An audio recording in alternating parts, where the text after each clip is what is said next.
Olá a todos, bom dia, paz. Aqui quem fala é o Bruno e a Renata. Hoje nós estamos aqui em mais um episódio do Pode Incluir, com a grande convidada, né? Apoiadora também do nosso ministério, né? Ela é pastora, psicanalista, pedagoga, mãe, né? E também filha de Deus, o principal, né? Pastora Edna, que está aqui nos acompanhando no dia de hoje. E de praxe, né, nós vamos fazer uma oração e a Renata vai dar sequência na leitura de um texto bíblico. Senhor, meu Deus e meu Pai, Amém. Nós te louvamos, nós te agradecemos por esse momento, Pai. Obrigada, Jesus. De compartilhamento da Tua Palavra, de compartilhamento de conhecimento. Por isso, Senhor, guia este podcast para a honra e glória do Teu santo e poderoso nome. Que essa ferramenta venha ajudar, Senhor, Em nome de várias Jesus. vidas, várias, Senhor. É isso Amém. que te pedimos, Pai. Em nome de Jesus. Amém. Amém. Como o Bruno falou, a gente está hoje com uma convidada, assim, que eu amo, né? A gente caminha junto e já tem um tempinho. Mas, para a gente começar, eu quero ler um texto, porque quando eu escolhi esse texto, né? Quando a gente estava pensando no podcast com ela, eu me lembrei desse texto. É um texto de Isaías, está em Isaías 51, que diz assim: Escutai-me, vós que seguis a justiça, vós que buscais o Senhor. Olhai para a rocha de onde fostes talhados, e para o buraco da mina de onde vos sois extraídos. Olhai para Abraão, vosso pai, para Sara, que vos deu a luz, porque ele estava sozinho quando eu o chamei, e o abençoei e o multipliquei. Porque o Senhor consolará Sião, ele consolará todos os seus lugares abandonados, e ele fará o seu deserto semelhante ao Éden, e o deserto dela semelhante ao jardim do Senhor. Alegria e júbilo serão encontrados nela, ação de graças e voz de melodia. No decorrer da nossa conversa, vocês vão entender por que eu escolhi esse texto. Porque eu vejo muito uma transformação que foi feita na vida da pastora Edna. Ela vai se apresentar aqui, mas nós vamos falar sobre isso no decorrer do papo. Pode se apresentar, pastora. Que prazer, que honra estar aqui com vocês. Muito obrigada pelo convite. Falar, né, estar aqui no Pode Incluir é uma bênção, porque eu acredito, eu acredito nesse ministério. Ele é extremamente necessário, né, para este tempo, para esta geração. Eu fico muito feliz como pastora, como mãe, como terapeuta, como educadora. Então, eu estou muito feliz em estar aqui. Então, eu escolhi esse texto porque, assim, conhecendo um pouco da sua história, né, de tudo que você já vivenciou na sua vida, eu vejo que você pode olhar para trás e ver isso, da onde você foi tirado e onde o Senhor te colocou hoje, né? E eu vejo na senhora, assim, essa história, essa trajetória de sair de um lugar, talvez de tristeza, né, de alguns traumas, para hoje estar liderando pessoas, mulheres, mães, né, tirando elas talvez do mesmo lugar que a senhora já esteve. Então, por isso, eu coloquei aqui para a gente falar um pouco, entrando um pouco no aspecto pessoal da vida da senhora, né? Eu queria já começar falando sobre isso porque a pastora Edna, para quem não sabe, é uma filha atípica, né? Exatamente. Eu queria que você contasse um pouquinho aí dessa parte da sua história, de como é ser, porque a gente sempre está aqui com pais atípicos, né, falando da história dos filhos, mas hoje a gente vai ouvir uma história diferente, a história de uma filha atípica. Como que foi para você isso, viver essa realidade? Foi desafiador. Ser filha atípica é desafiador. E é até hoje, não foi, é desafiador. Hoje, é claro, com mais maturidade, conhecimento, eu sei lidar com a situação. Mas foi bem desafiador, porque eu cresci num lar totalmente desestruturado. Uma mãe que tem esquizofrenia. Porém, esse diagnóstico não veio tão cedo, demorou muito a vir. Então, eu cresci com uma mãe que tinha episódios de loucura, vamos dizer assim, porque ela tinha o Hospital Galba Veloso e a minha mãe era internada nesse hospital. Então, eu não tinha o carinho de uma mãe, eu não tinha acolhimento que a mãe precisa dar. A minha mãe tinha episódios de depressão muito intenso, ficava na cama, às vezes semanas, não fazia as coisas em casa, tinha muita briga, muita discussão. De vez em quando, meu pai colocava algumas pessoas para ajudar no cuidado da casa, mas não ficava, porque a minha mãe era extremamente grosseira, então brigava com as pessoas. Então, vez por outra, tinha pessoas diferentes. Eu passei muitas situações desafiadoras. A minha mãe desenvolveu uma agressividade muito grande. Então, a minha mãe também era muito agressiva. Então, foi bem desafiador. E aí a senhora falou do diagnóstico, quanto, né, eu acho que na infância, vocês já tinham esse diagnóstico da sua mãe fechado ou isso foi uma coisa mais recente, assim? Como que foi entender que ela era uma pessoa esquizofrênica? Foi por volta dos 25 anos, mais ou menos, que veio o diagnóstico. Então, a infância e a adolescência toda, você passou sem saber que sua mãe tinha esse diagnóstico e você tinha, tipo assim, como se fosse um sentimento, a minha mãe não me ama? Conta demais. disso. A minha mãe não me ama, para que eu nasci, o que eu estou fazendo nesse mundo, vontade de morrer, já pensei em autoextermínio por várias vezes, de sair de casa e não querer voltar, de sumir. Então, foi bem desafiador, porque eu cresci com a sensação, a minha mãe não gosta, e ela falava, eu não tinha só a sensação, ela falava, se você está achando ruim, pode sair de casa, por várias vezes, ela abria a porta e mandava eu sair de casa, tá achando ruim, pode ir embora. E além da agressividade, né, a minha mãe, ela era muito agressiva, minha mãe, ela me batia muito, mas muito, de deixar muitas marcas, lesões físicas mesmo, e eu não podia falar para o meu pai. Então, eu tinha que escolher. Meu pai trabalhava o dia inteiro, de 7 às 17h30, e eu não podia falar para ele. Ela falava, se você falar que eu te bati no outro dia, eu bato o dobro. Então, era muito angustiante, era muito sofrimento. Eu não tinha o convívio de familiares, porque todo mundo abandonou a minha mãe. Não, ninguém queria conviver com aquela mulher doida, louca, que era grosseira, xingava todo mundo, porque a esquizofrenia tem episódios de delírio, alucinações. Então, ela delirava muito. E eu acho que talvez a falta do diagnóstico faz com que as pessoas não compreendam, né? Acha que realmente é uma grosseria, mas é uma limitação que o diagnóstico às vezes impõe para a pessoa, né? Aí a senhora agora, como terapeuta, né? Eu acho que pode falar melhor até sobre essa questão. Mas caminhando aqui, então, o diagnóstico veio com 25 anos e depois do diagnóstico foi mais fácil entender por que a sua mãe tinha certos comportamentos ou ficou ainda traumas de infância que foi necessário um tempo para que eles fossem curados? Como que foi isso para a senhora?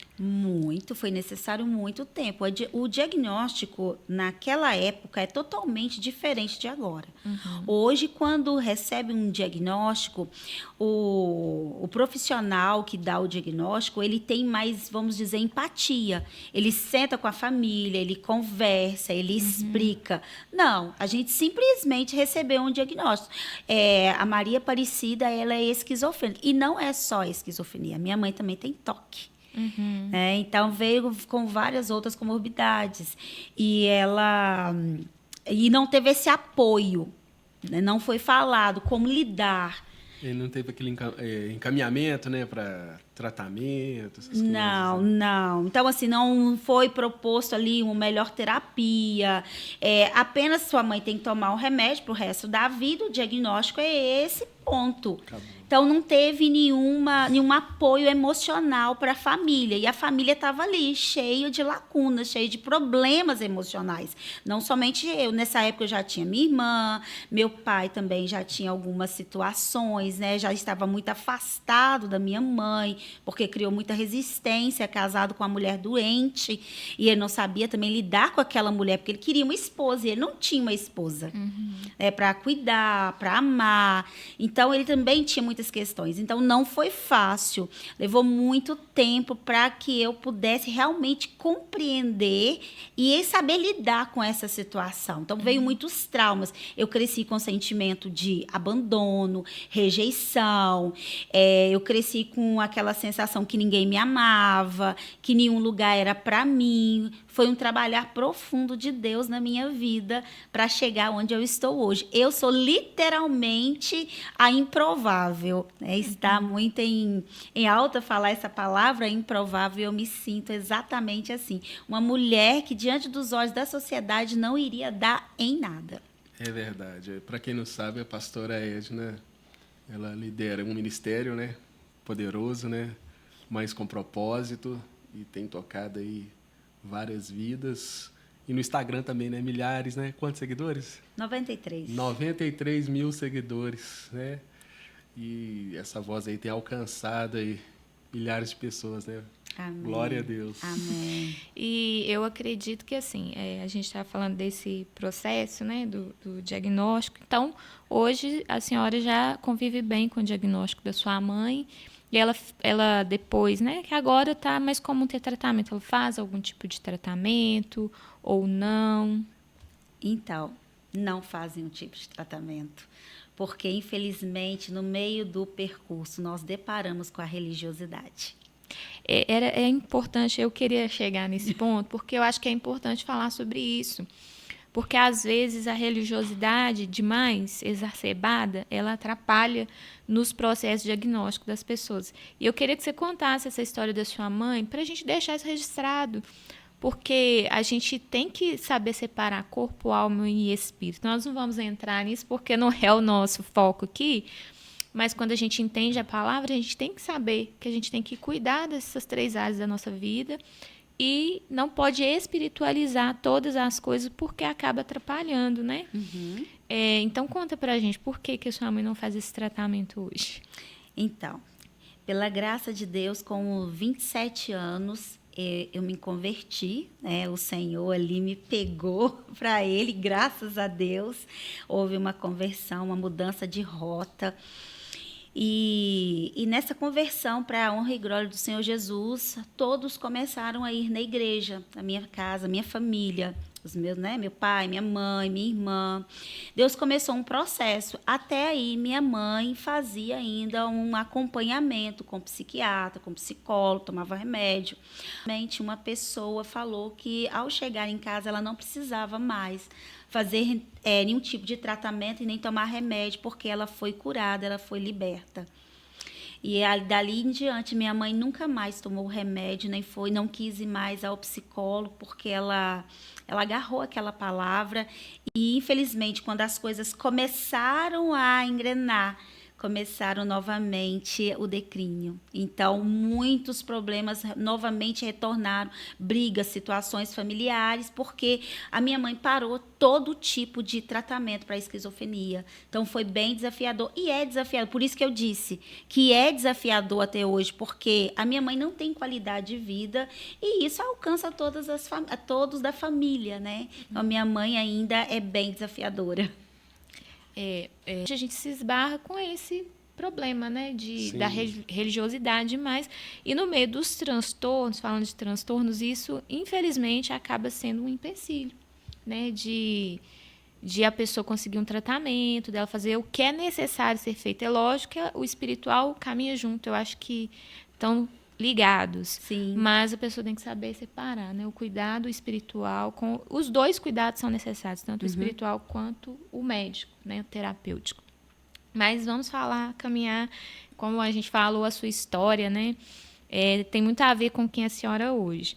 Pastora Edna, hoje, ela é líder de um ministério, como foi dito aí, um ministério Mães com Propósito, né? Que toca aí vida de muitas mulheres, né? Conta um pouquinho como que foi para a senhora entrar nesse processo. Tem muito a ver com a sua história, acredito, né?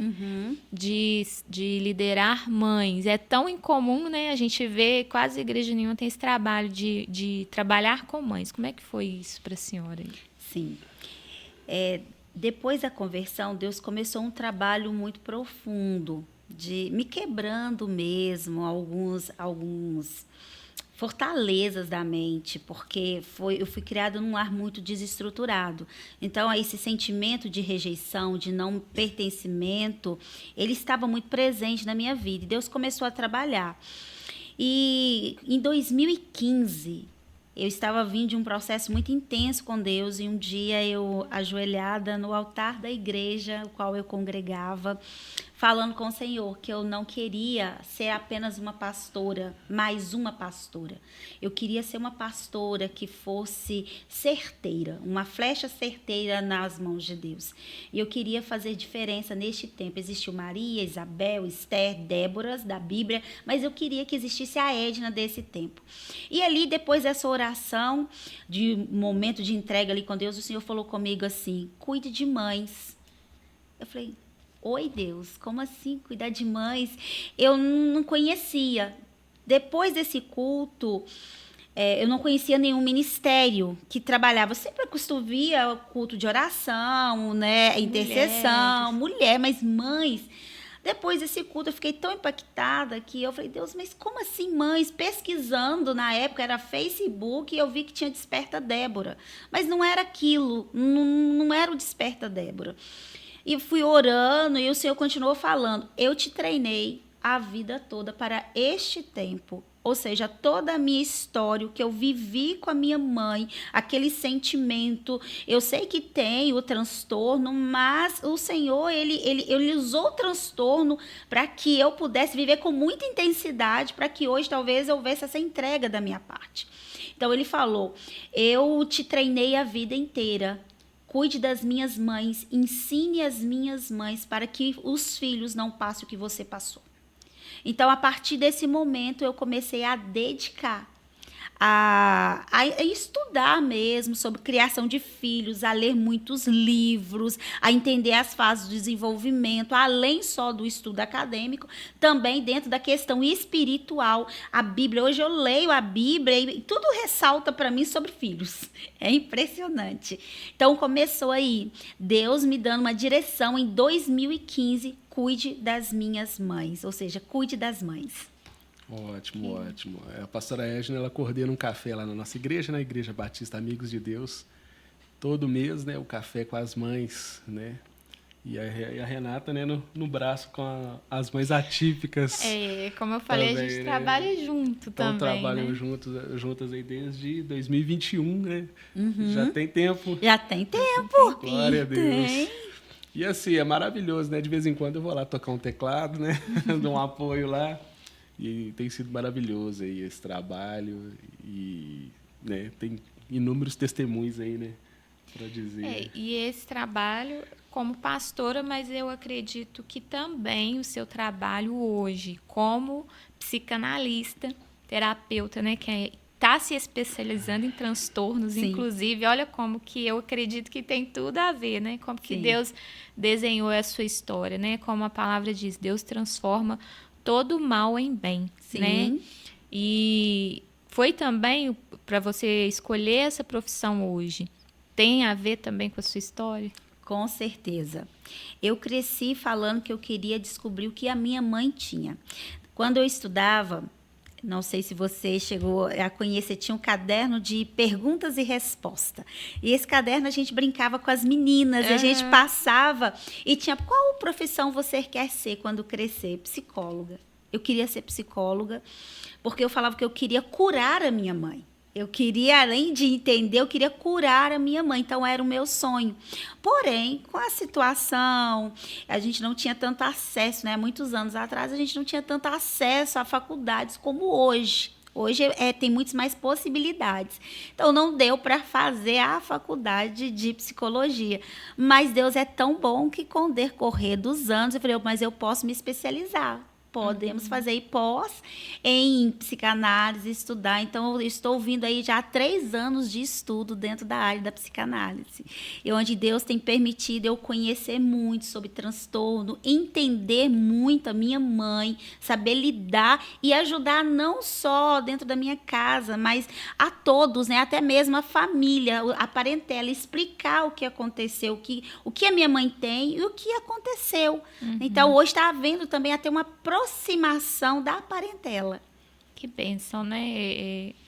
Deus te trouxe para o lugar agora de ser remidora da sua família, né? Sim. De remir o tempo que foi perdido lá com os processos da sua mãe. E eu creio que muito mais ainda Deus vai fazer, né? Amém. Sobre, né, a senhora está se especializando nisso, ajudando a sua mãe, né, nesse processo dela também, porque ela também precisa de ajuda, né? E a sua família no geral, como foi dito. E hoje a senhora está trabalhando nessa área da terapia como terapeuta familiar, né? Você atende pais, mães, Sim. hoje adolescentes também. Adolescentes. Né? Foi uma... Eu estava resistente, eu confesso. Eu falava, Deus, adolescente não, eu quero trabalhar só com as mães ou com o casal. Adolescente não. Estava resistindo e o Senhor falou comigo, você os entende porque eu sofri muito na adolescência. Foi a época mais desafiadora, porque é a época da transição. É que você começa a ter opiniões, né? Começa a questionar, né, o porquê das coisas, né? Faz muito sentido. E eu vejo hoje também que essa geração é a geração que está lidando muito com dificuldades dentro dos lares, né? Muitos desafios e também com essa questão de ser pessoas atípicas, de ter pessoas atípicas, porque hoje é muito comum ter diagnóstico dentro de uma família, né? Então, eu acho que contribuiu muito sua história mesmo para a realidade que estamos vivendo hoje. Sim. Podemos dizer que, como Esté, foi para um tempo como este, né? Sim. Eu acredito nisso. E aí você estava falando, como que isso tudo hoje, como profissional, te ajuda assim, a atender as pessoas? Você falou, né? Você não queria adolescentes, você estava resistente com os adolescentes, mas eu vejo hoje que a senhora atende muitos adolescentes, né? Você tem lidado muito com essa realidade dentro das famílias de questões atípicas, ou mesmo, né? Às vezes não tem, mas tem situações parecidas com a da senhora, não por causa da questão de ter uma pessoa atípica na família, mas também por falta de instrução dos pais, né? Como que está sendo, assim, em consultório? Qual a realidade que você está lidando? Sim, eu lido com muitas situações semelhantes.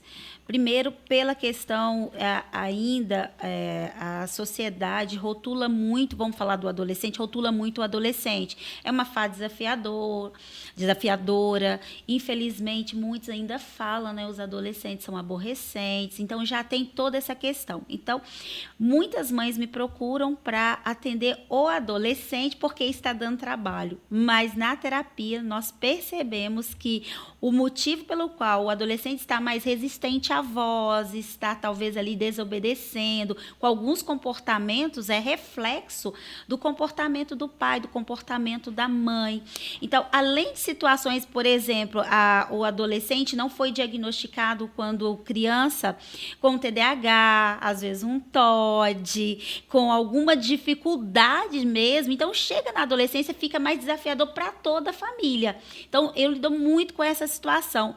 Então, como eu tenho a experiência da vida, né, vivida de vida mesmo, e a profissional, eu consigo orientar os pais, conversar de uma maneira que eles compreendam mais e aceite também aquele adolescente.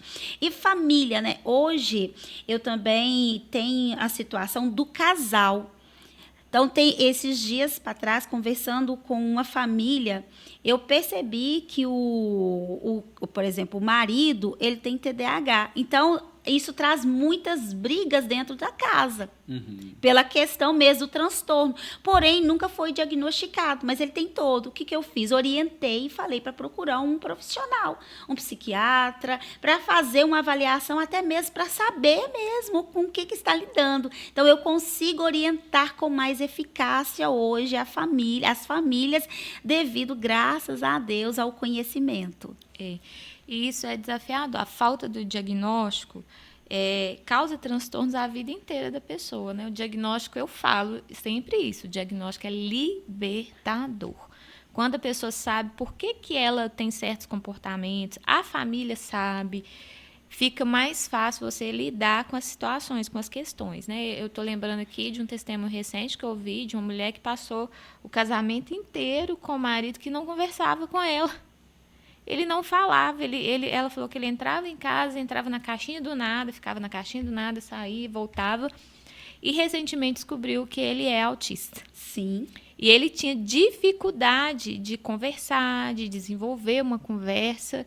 E ela, né, falou, antes de eu saber, brigava, xingava, assim, a ponto de uma separação, porque não sabia o que o marido tinha. E depois do diagnóstico mudou até a forma dela lidar com ele. E hoje ela ajuda ele nas dificuldades que ele tem.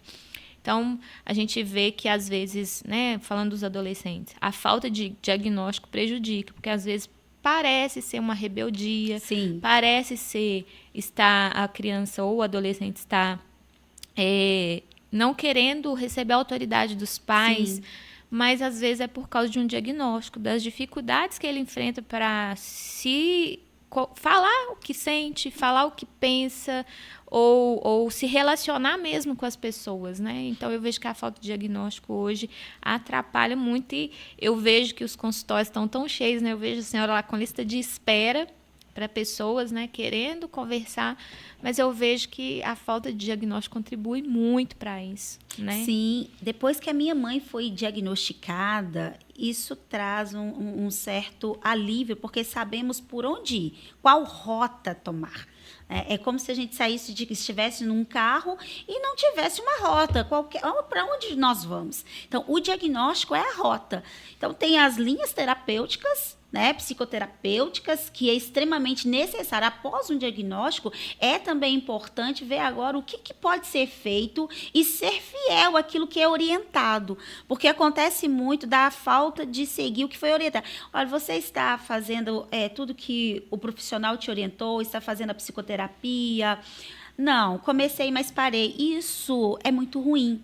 Eu me deparo muito com isso, das pessoas não dar continuidade. Então, está privando ela própria, se é, por exemplo, uma mãe, de ter uma qualidade de vida e os próprios filhos avançarem, ter uma qualidade de vida. No caso de um adulto, por exemplo, esse que foi descoberto, o marido que foi descoberto com autismo. Então, agora é o quê? Vamos buscar ajuda. Existem excelentes profissionais para ajudá-los, são capacitados para lidar com o autismo no adulto. Então, vai orientar não só ele, mas toda a família a lidar com essa situação. Então, o diagnóstico é libertador, é uma forma de Deus usar a libertação. Eu vejo uma coisa muito, muito comum, né, nesses anos aí que a gente trabalha, pelo menos com o nosso filho, a gente, né, frequenta várias terapias e tudo, tratamentos. O resultado, às vezes, é médio e longo prazo. Sim. E você falou, comecei e parei. Só que nós estamos numa época que existe um imediatismo muito grande. Sim, geração toque screen. Que resolve tudo da hora. Eu fiz 4 sessões de terapia, eu fiz 4 sessões no psiquiatra e eu quero resolver. Né? Eu comecei a tomar um medicamento, não fez efeito. Mas nem o organismo ainda absorveu, né? Nem a mente ainda se adaptou. Então, isso tudo atrapalha, né? Eu vejo muitas pessoas frustradas com os tratamentos, né? Mas elas mesmas não deram sequência, né? Então, assim, é muito importante ter essa sequência, né, pastora? Sim. É muito importante. É muito. A própria palavra do Senhor fala para a gente ser firme e constante. Sim. Então, nós precisamos ser firme e constante. Para que, até mesmo, eu acredito que toda situação, como a minha mãe, por exemplo, que eu me considero uma filha atípica, né? Eu falo isso. Existem as mães atípicas e eu sou uma filha atípica. E exatamente ver essa situação como atípica me ajuda muito a lidar com essa situação. Então, eu preciso ser firme e constante. Eu preciso ver o que pode ser feito. Minha mãe não quer tomar remédio, mas sem ela perceber, eu estou conversando. Eu estou, de alguma maneira, ajudando tratando ali, né? Orientando, fazendo o que está ao meu alcance. Sim. Mas é extremamente necessário dar uma continuidade.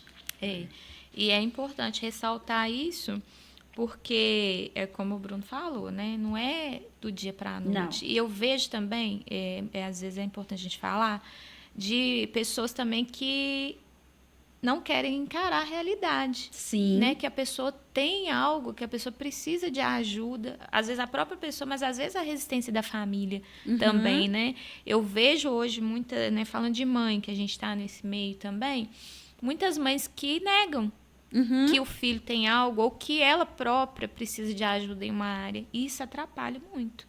né? Porque a gente sabe, estudando sobre isso, a gente sabe que quanto antes começar uma intervenção, no caso de transtorno, muito melhor é a melhora daquela pessoa. Mas aí é bom falar que a realidade, às vezes eu lido com mães que falam assim, eu achava que meu filho ia ficar normal. Usam-se muito esse termo, né? Infelizmente. Porque assim, pensa que algumas sessões de terapia vai fazer aquela criança não ter certas dificuldades, mas não entende que às vezes aquilo é parte de quem a pessoa é. Sim. E talvez aquilo sempre vai existir, mas pode melhorar. A qualidade de vida da pessoa pode melhorar.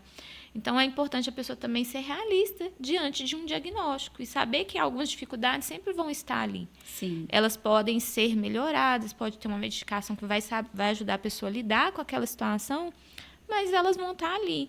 Então, faz parte da sua realidade. Quer dizer que a vida acabou ali? Não. Você vai se adaptar para a realidade nova que você vive. Exatamente. Né? Eu tive um aluno, fui educadora, né? Trabalhei com educação muitos anos. Eu tive um aluno no segundo período, eu não me esqueço dele.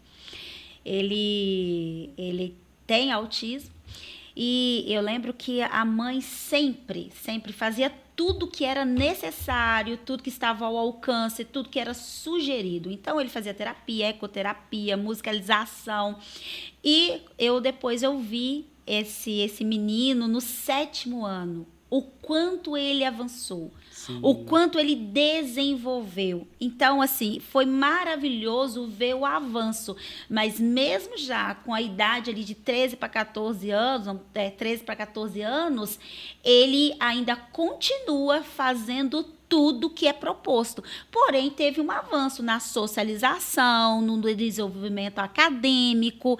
Por quê? Por causa da continuidade. Talvez ele não teria chegado onde chegou se a mãe tivesse parado no meio do caminho. Isso que a Renata falou na medicina eles falam de neuroplasticidade. Neuroplasticidade. Né? Que quanto mais tarde, pior, né? O cérebro da criança vai se desenvolvendo, né? Isso. Então, assim, não pode perder tempo, né? Nós não podemos perder tempo. Tem muito preconceito, né?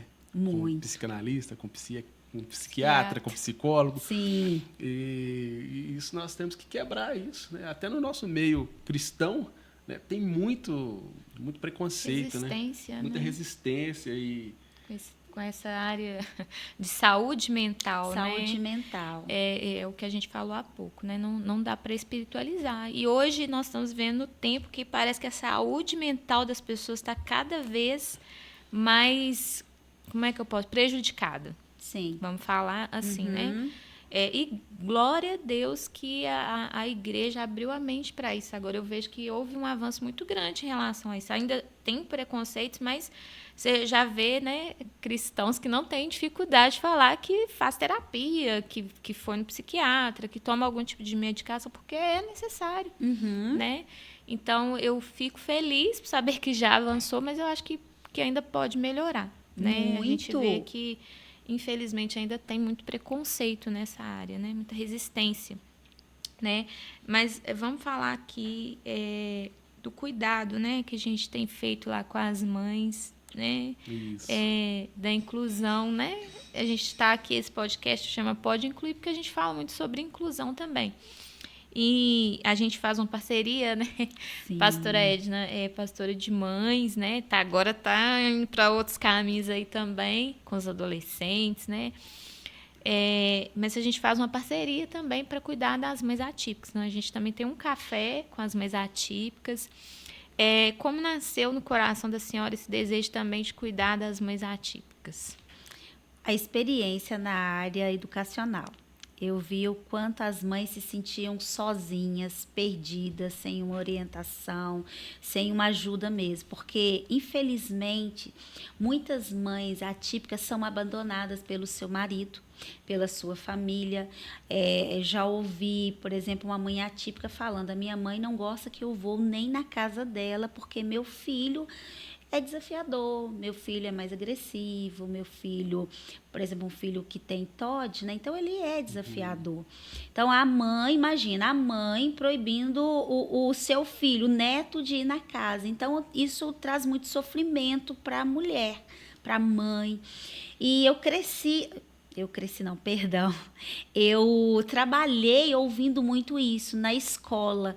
Então, eu já desenvolvi ali um desejo de fazer algo com essas mulheres. E quando Deus trouxe o Mães com Propósito, os cafés, eu comecei a orar. Deus, eu quero fazer algo específico para mães atípicas. Eu comecei a orar e Deus me trouxe você, pastora Renata. Foi um presente de Deus quando eu conheci a pastora Renata. Deus levou ela para a Igreja Batista Amigos de Deus. E conversando com ela um dia, eu falei, Deus, é ela. E realmente é ela. Né? Nós ali conversando. E nasceu o Café das Mães Atípicas, que também é um acolhimento, instrução, oração. Então, é um café totalmente dedicado às mães atípicas, para a glória de Deus. Às vezes as pessoas falam, mas por que ter 2 cafés? Por que a gente faz esse momento? Não é que é separado, se as mães, né, que não são atípicas quiserem ir no café, tanto é que as mães atípicas também vão no café geral de mães, e as mães também, que não têm um filho atípico, também vão. Mas no Café das Mães Atípicas, né, pastora, a gente faz um trabalho realmente voltado para as necessidades que aquela mãe tem, que às vezes são um pouco diferentes, né? As dificuldades são um pouco diferentes do que as mães que não têm um filho atípico têm. Então, a gente, como a pastora falou, às vezes leva um profissional, né, para dar uma instrução, né? A gente vai mais para esse lado da necessidade daquela mãe. Como a pastora falou, é uma realidade comum das mães atípicas serem mães solo. Né? São abandonadas. O pai ir embora, deixar a mãe com o filho. Então, a gente sempre prepara um momento de acolhimento para essas necessidades, né? Que são, às vezes, um pouco diferentes. Mas todas podem ir nos cafés, quem quiser. Eu até incentivo as mães que não têm filho atípico a ir no Café das Mães Atípicas, porque, às vezes, parece que as mães atípicas estão muito sozinhas, né? Sim. Pela realidade das outras mães não ser igual, quando ela vai contar algo, ela pensa, mas ela não me entende. Sim. Né? Então, seria bom mesmo que mães também que não vivem essa realidade do atípico, de ter um filho atípico, conhecer, até para ser empático, até para ajudar em oração, para ter um acolhimento, convidar essa mãe para tomar um café. Né? Então, assim, é muito bom que mães que não são atípicas, elas também, eu espero, assim, e deixo aqui o convite, que também vá nos cafés até para conhecer e acolher essas mães. Esse café de mães aí me lembra muito de Atos 2:42, né? Na comunhão, no partir do pão e nas orações, né? É muito importante isso, esse trabalho que tem sido feito, né? E é importante, né, como a pastora falou, as mães se ajudarem, né? A proposta do Mães com Propósito é mães unidas ali, se ajudando, porque sendo típicas ou atípicas, o que a gente quer é que levante uma geração forte, né? Uma geração forte. E a unidade, né? Na unidade que o Senhor ordena a bênção. Deus é Pai, Filho e Espírito Santo. Deus trabalha em unidade. Então, nós precisamos caminhar em unidade. Isso aí. O nosso bate-papo, a gente vai caminhando e vai correndo a hora. E hoje, como terapeuta familiar, você tem atendido esse contexto mesmo da família inteira, assim, pai, mãe, filho? Quando você atende alguém, você traz esse contexto de... Porque, geralmente, quando você atende alguém da família que tem alguma dificuldade, pode olhar que os outros também têm alguma, né? Como que é isso aí? Você atende família? Até falando, né? Para alguém quiser procurar a senhora. Sim, atendo a família. Hoje trabalho também com terapia de casais, que é muito bom, né? Quando o casal está junto ali, buscando mesmo a saúde mental, para que haja um equilíbrio, uma família saudável. A Bíblia fala que de tudo que se deve guardar, guarde o coração. Coração, em Provérbios, está falando de alma, de emoções, de sentimento. Então, de tudo que se deve guardar, guarde o coração. É tudo. Então, nós precisamos guardar as nossas emoções, a nossa alma. Então, num contexto terapêutico, quando eu me deparo com situações atípicas, normalmente, às vezes, eu convido a mãe ou o casal para uma sessão também, para conhecer a realidade. E nessa sessão, a gente percebe ali alguma situação. Eu sempre pergunto, você também já foi? Você já teve alguma situação semelhante na sua história? E ali a gente percebe que muitas das vezes é genético. Uhum.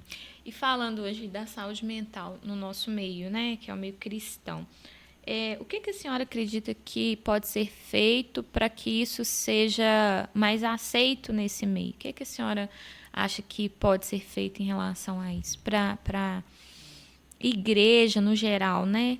Aceitar mais esse cuidado de saúde mental. Conscientização. A Bíblia fala que conhecereis a verdade vos libertará. Então, nós precisamos conhecer a verdade sobre a alma. Então, a igreja ela precisa entender mais sobre a alma. Então, precisa se falar mais sobre a alma da igreja, sobre as questões emocionais dentro da igreja. Então, é bom, né, que se desperte, em nome de Jesus, cada vez mais líderes eclesiásticos, o interesse de instruir a sua equipe, levando conhecimento, treinamentos, como nós temos o treinamento de inclusão, levando treinamento, conhecimento, conversar sobre isso nas reuniões, até mesmo porque uma família saudável emocionalmente é uma igreja saudável. Se nós levarmos quanto mais conhecimento da área emocional e quanto mais pessoas tratando de questões emocionais, menos os gabinetes pastorais vão estar cheios. Porque muitas questões que vão para o gabinete são questões emocionais, são questões de transtorno, são questões de que precisam ser tratadas no ambiente da alma. Então, precisa de um processo de conscientização, é um trabalho mesmo de instrução, levar profissionais capacitados ali para falar sobre o assunto e treinar toda a equipe.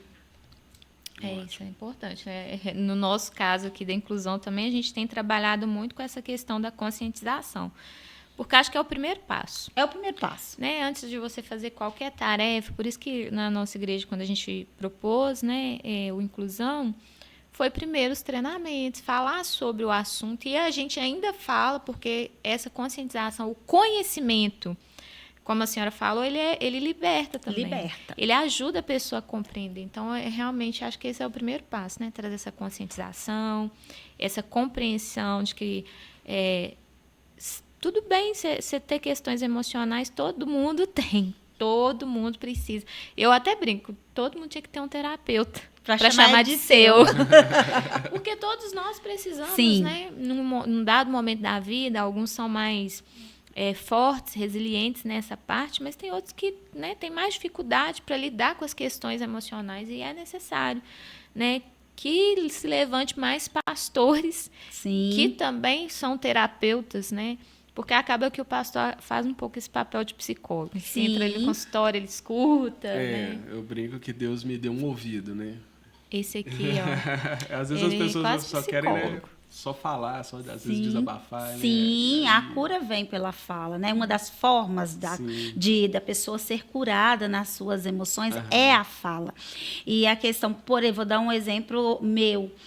Eu tinha muita resistência à autoridade feminina. Toda autoridade feminina, eu era muito resistente, eu ficava meio distante. Por quê? O que a minha mãe é? Uma autoridade sobre a minha vida. E, infelizmente, dentro do transtorno, né, por causa ali mesmo das situações da esquizofrenia, então, criou em mim uma resistência. Sim. Então, saber disso hoje eu lido com isso com muito mais facilidade. Se eu vejo que eu estou com resistência, peraí. Não, eu não estou mais lá na criança. A minha realidade, né, é o subconsciente. Né? A minha realidade é outra. Então, hoje eu relaciono muito melhor com pastoras, com qualquer mulher com posição de liderança, que era realmente um bloqueio que eu tinha. Então, o conhecimento me fez ser liberta dessa situação. Aí no caso é um autoconhecimento, né? Autoconhecimento. Eu acho que a terapia, ela propõe muito isso para a pessoa. Esse autoconhecimento para lidar com as suas limitações, né? Que era uma limitação da senhora. Por isso que é importante, porque todos nós temos limitações. Isso é interessante falar, porque assim, às vezes a pessoa acha que assim, eu vou no terapeuta, no psicólogo, no psicanálise, e vai resolver a minha vida. Sendo que você, né, muitas das vezes o seu trabalho é direcionar, né, mecanismo para a pessoa compreender. Se conhecer. Se conhecer. Ela vai chegar, né? A pessoa, às Isso. vezes, na própria fala dela, ela vai encontrar a resposta.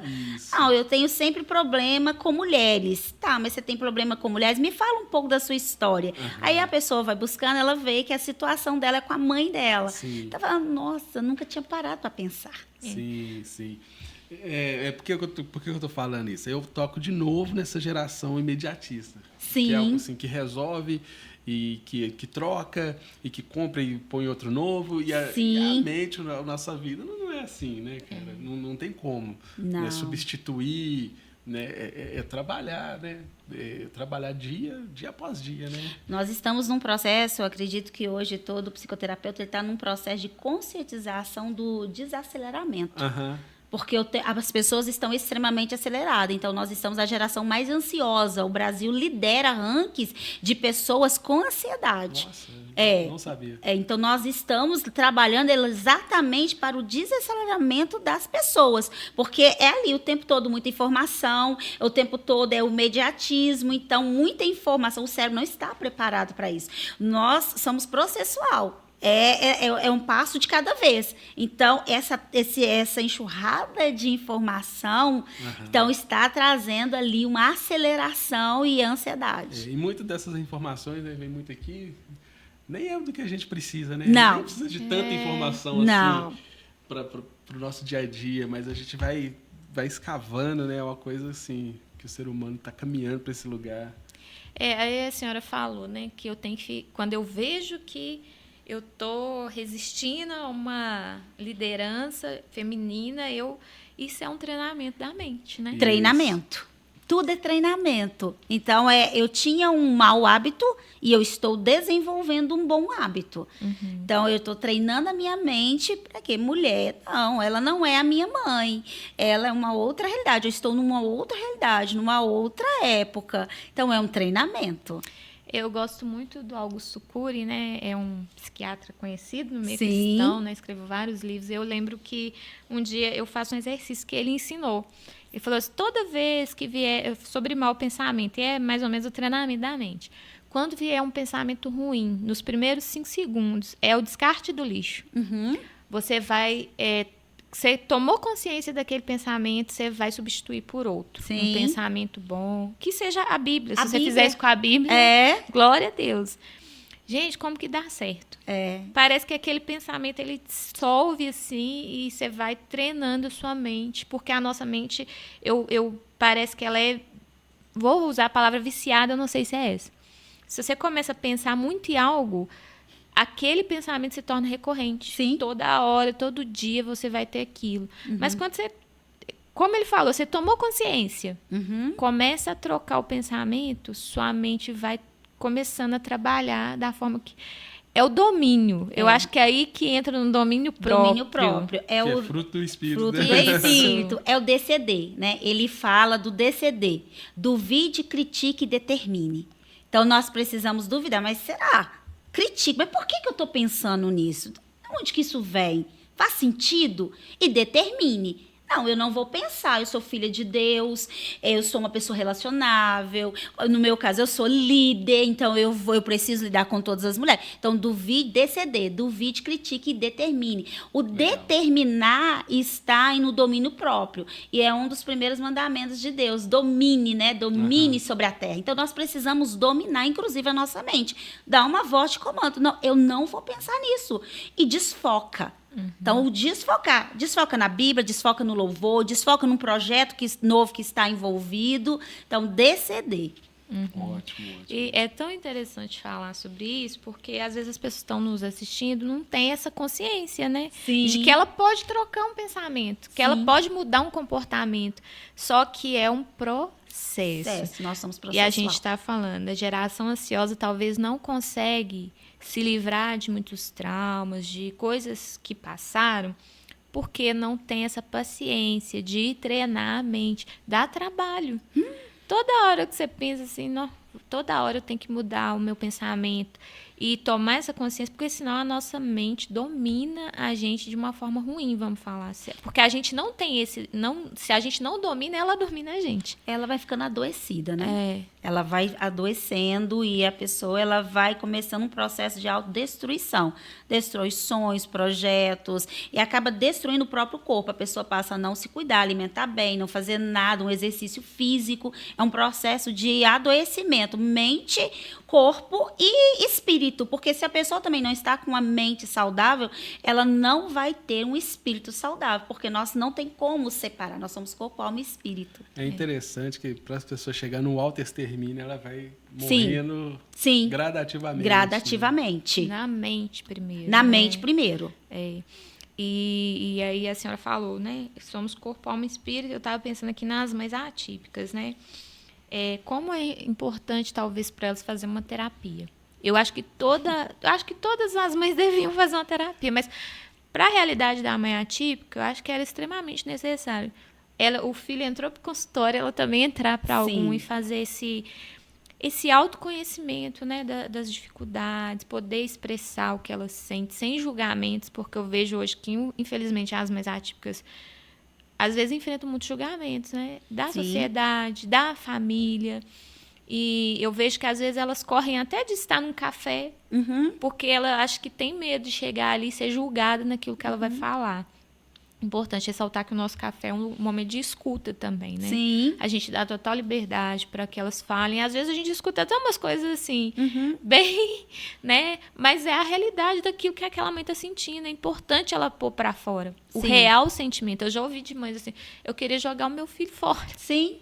Sim. Mas é o sentimento, não quer dizer que ela vai fazer aquilo, mas ela precisa expor aquilo para alguém que não vai julgá-la, né? Que acolha. Chegou nesse ponto, né? Chegou num ponto que... Sim. Porque eu vejo que o trabalho terapêutico é exatamente para que a pessoa não precise chegar nesse ponto. Sim, exatamente. Né? Porque a terapia é um ambiente de escuta, de acolhimento, sem julgamento, sem julgo de valor.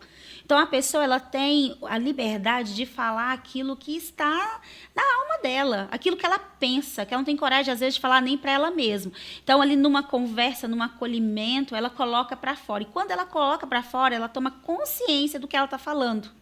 Fala, meu Deus, eu estou falando que eu vou jogar meu filho fora. Não, ele é uma flecha, ele é um presente de Deus. Uma mãe atípica já me deu a filha e falou assim, toma para você. Eu levo no cartório, passa para o seu nome. Então, é uma situação, assim, a terapia ajuda nisso. Não, você é a mãe, Deus te escolheu. Por quê? Eu sempre deixo ciente que eu sou terapeuta cristã, então eu não tiro Jesus da terapia. Ele já está lá, ele faz parte da minha vida.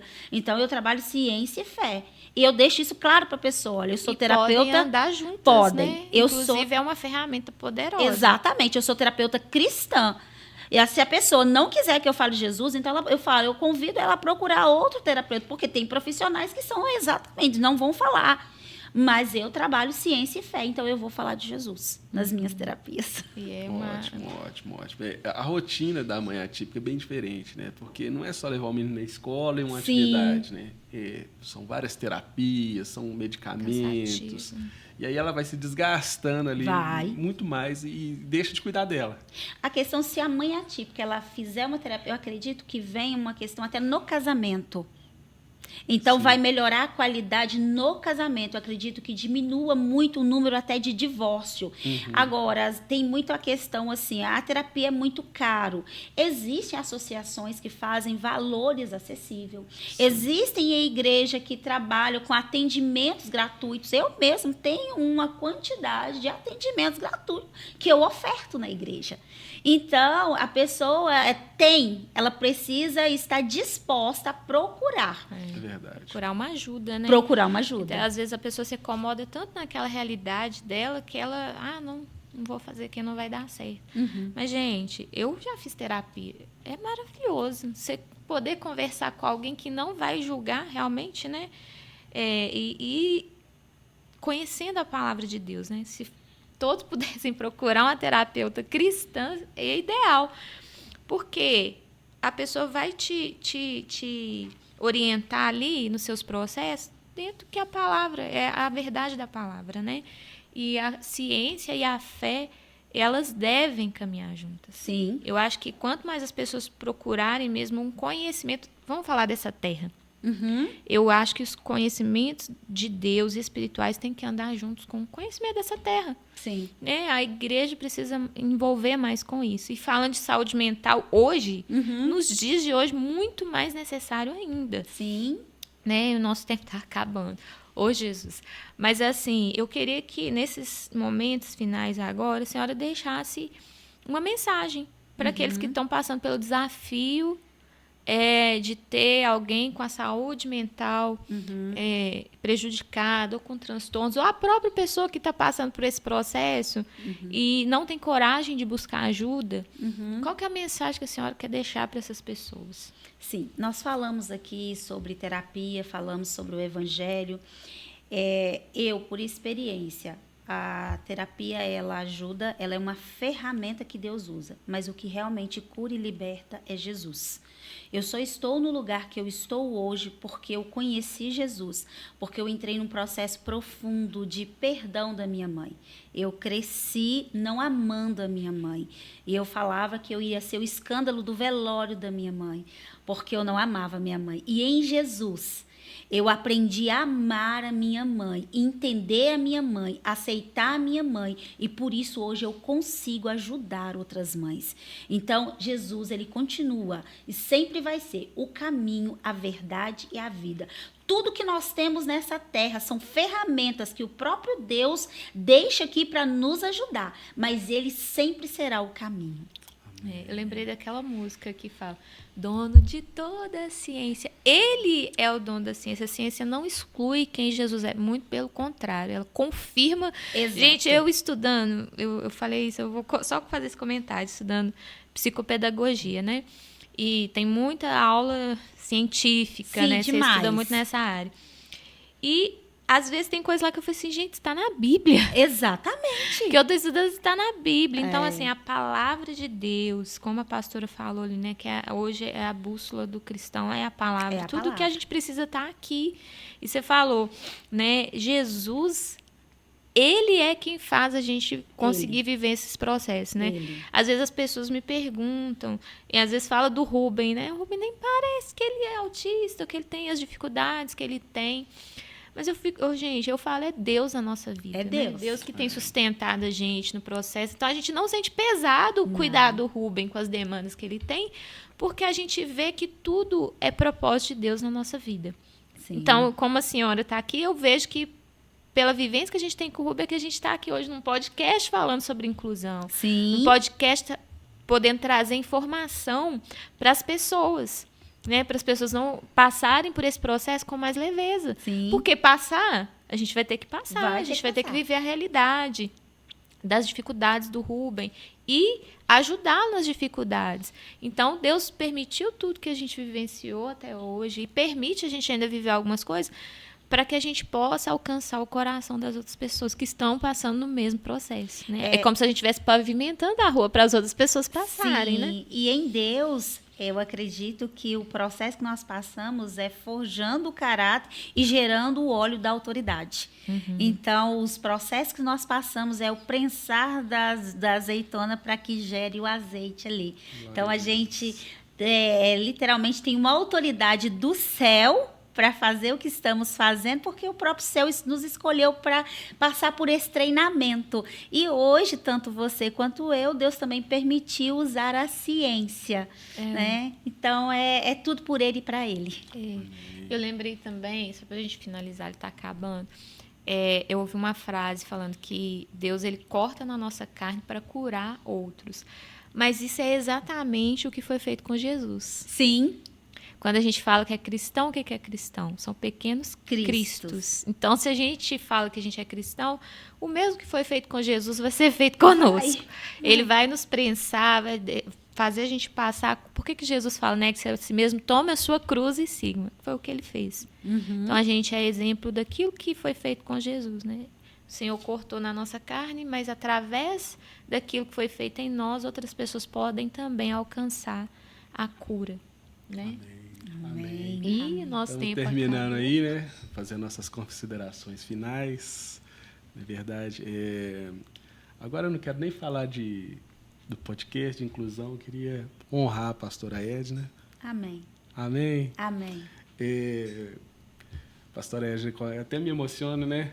Que um dia nós estávamos lá em casa e... Aí já é bem pessoal, né? E eu estava numa crise meio de identidade e tudo. E aí, do nada, né, a pastora Edna mandou uma mensagem. Fui. E Ela nem sabe. ela nem lembra, você nem está lembrada disso.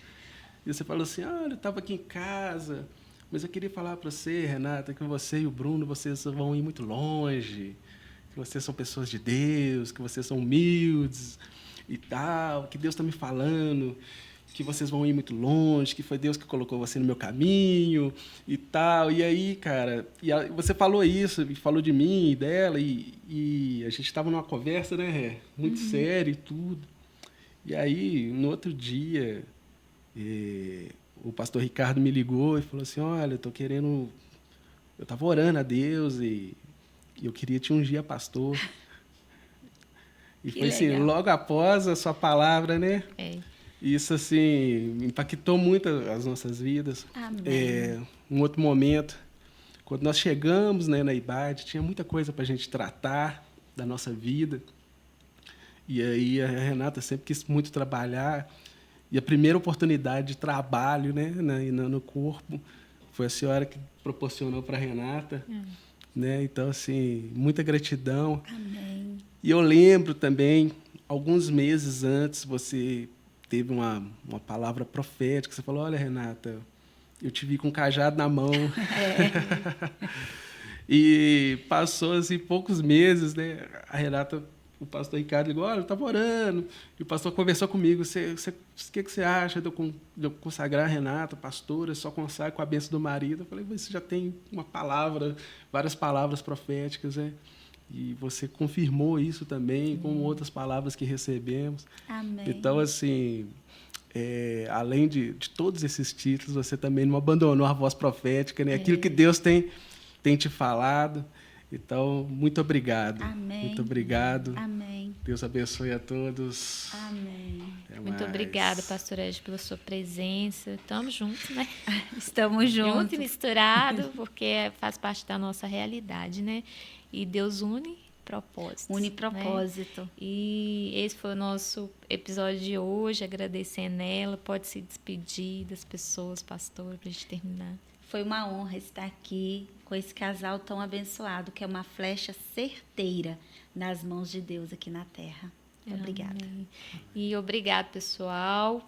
Já já a gente volta aqui com mais, e marcamos mais vezes, né, para a gente falar de outros assuntos também, como especializado em transtornos. A gente pode tirar um para falar de alguns transtornos. E estamos juntos. Até o próximo episódio.